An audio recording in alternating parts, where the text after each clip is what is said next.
রাত পোহালে কুরবানির ঈদ, অথচ এদিকে আমি অনেক অসুস্থ, জ্বর, ঠান্ডা, মাথা ব্যথা, বিছানা থেকে উঠতেই পারতেছি না।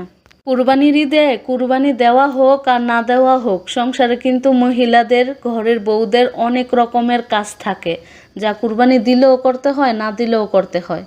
এখন হয়তো পরিবারের অনেকে ভাববে যে কাজ করার ভয়ে অসুস্থতার নাম নিয়ে শুয়ে আছে আর কি। তো কি আর করার, এই ভিডিওটি ছিল আরও 2 দিন আগের। তো এই ভিডিওতে আমি একটা পিসিওএস বা পিসিওডি যেই আপুদের আছে তাদের জন্য খুব ঘরোয়া একটা পানীয়, যেটা হচ্ছে আমাদের ঘরে এই উপাদানগুলো সবসময় থাকে, যেটা খেলে আমাদের অনেক উপকার হয়। যেহেতু আমারও পিসিওএস আছে, তো আমি প্রায়ই চেষ্টা করি এটা খাওয়ার, সবসময় খেতে পারি না।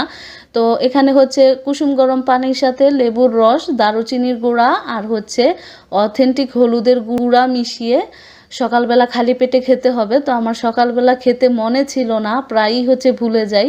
তো এখন হচ্ছে আমি দুপুরে রান্না বান্না করার জন্য সব কিছু আয়োজন করে নিছি। তো এখন এসে হচ্ছে আমার মনে পড়ছে আর কি, যে আমি সকালবেলা তো পানিটা খাই নাই। তো এখন হইতেছে আমি লেবু কেটে চিপে নিলাম আর হলুদের গুঁড়া, দারুচিনি গুঁড়া দিয়ে খেয়ে ফেললাম আর কি পানিটা। তো খেয়ে ফেলি নাই, খাচ্ছি আর হচ্ছে রান্না করতেছি আর ভাবতেছি যে এগুলা দিয়ে তো আমি ভাত খেতে পারবো না, কারণ এগুলা খেতে আমার রুচি হইতেছে না। মানে জ্বর ঠান্ডা এমন অবস্থা হয়েছে, কথা বলতে পারতাছি না, কাশি, তারপর হচ্ছে মাথা ব্যথা, মাথা ঝিমঝিম, তারপর বারবার বমি বমি ভাব হইতেছে, কিন্তু বমি হইতেছে না, এত পরিমাণে অসুস্থ। তো ইলিশ মাছ রান্না করতেছি, তারপরও কিন্তু আমার খাওয়ার প্রতি কোনো রুচি হইতেছে না। আমার মন চাচ্ছিল যে লাল লাল ঝাল ঝাল কোনো কিছু একটু ভুনা করে খাই। তো এই যে প্রথমে হইতেছে আমি ইলিশ মাছগুলো লবণ হলুদ দিয়া ভাজি করে নিছি, তারপর ছোট ছোট করে বেগুন কাটতে নিছিলাম, বেগুন দিয়ে হচ্ছে ইলিশ মাছের তরকারি রান্নু। তো আমার প্রিয় ভিউয়ার্স আপু ভাইয়ারা যারা আমাকে এত এত ভালোবাসা দিতেছেন, এত সুন্দর সুন্দর কমেন্ট করতেছেন, সত্যি আপনাদের কমেন্ট আমাকে নতুন করে হচ্ছে মোটিভেট করে নতুন নতুন ভিডিও ব্লগ তৈরি করার জন্য। প্লিজ এভাবেই আমাকে সাপোর্ট করবেন।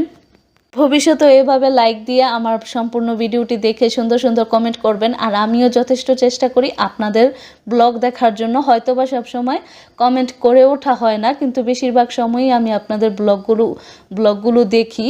তো এই তো আমি হলুদ গুঁড়া, মরিচের গুঁড়া আরও তেল দিয়ে বেগুনটাকে ভালো করে ভাজা ভাজা করে তারপর কিন্তু ঝোলের পানি দিয়ে দিছি। বেগুন তরকারি ভেজে বিরান রান্না করলে তো ভাজার সময়ই বেগুনটাকে সিদ্ধ করে ফেলতে হয়, না হলে কিন্তু পরে ঝোলের পানি দিলে বেগুনগুলো উপরে ভেসে থাকে। বেগুনগুলো ভেজে রান্না করলে সবসময় ওই ভাজার মধ্যেই বেগুনটাকে বেশি, অর্ধেক মানে 70% সিদ্ধ করে ফেলতে হবে, না হলে ঝোলের পানি দিলে বেগুন উপর দিয়ে ভেসে থাকবে। এখন আমি হইতেছে করলা দিয়ে আর আলু দিয়ে শুটকি দিয়ে রান্না করব। তো করলার পরিমাণ ছিল খুবই কম, করলা না উস্তা আর কি, আমাদের গাছের উস্তা। তো অনেকগুলো উস্তাই পারছিলাম, তো কাটছি, উস্তা কাটার পর দেখি বেশিরভাগ উস্তার মধ্যেই নষ্ট আর কি। তো এই জন্য বেশি করে পেঁয়াজ কুচি করে নিছি, আলু কুচি করে নিছি। তো পেঁয়াজ কুচি, পেঁয়াজ, আলু, উস্তা এই তিনটা মিলিয়ে হচ্ছে লইট্টা শুটকি আর হচ্ছে মলায়া মাছের শুটকি দিয়ে একটু কম ঝাল দিয়ে রান্না করতেছি, কারণ মার হচ্ছে মুখের মধ্যে সমস্যা। উনি বারবার বলতেছিল কম ঝাল দিতে, কিন্তু আমি এরকম সাদা তরকারি খাইতে পারি না। তো কয়েকটা কাঁচামরিচ দিয়েছি, একদম শুকনো মরিচ খুবই অল্প দিয়েছিলাম। আর এই তরকারিটাও কিন্তু খুবই মজা হয়েছিল, যেহেতু আমি আলু খাই না, আলু খাওয়া আমার নিষেধ।